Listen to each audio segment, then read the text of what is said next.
খালি কলা হইলে চারটা কলার দাম কত হয়? কি কলা স্যার? আবার কি কলা? এখন মনে কর বিশা কলা।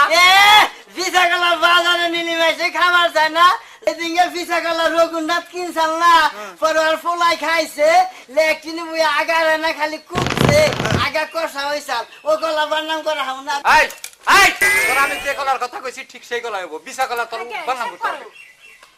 বল কলা পাহানা কাঁচা, না কাছে তোর কলার একদম কাঁচা, কলার একদম, আমার নাক গড়াইলে তো আমার মারবে। মারবেন নি মনে কর পাহা কলা। কলা কলার ভিতরে বেশি ঘন না পাতলা? বেশি কোনো তোর নাকি এত ঘন বেশি, যার দাম কম। মনে কর এটুকা গুণই আসল। স্যার কলা চারটে। চারটে স্যার একটা কথা কই স্যার, ক আপনি খালি মার দেন, কথা কবার নলি মায়ের দেই তোর ব্যবহারের নিকে ক কই? সুস্থভাবে ক। হ্যাঁ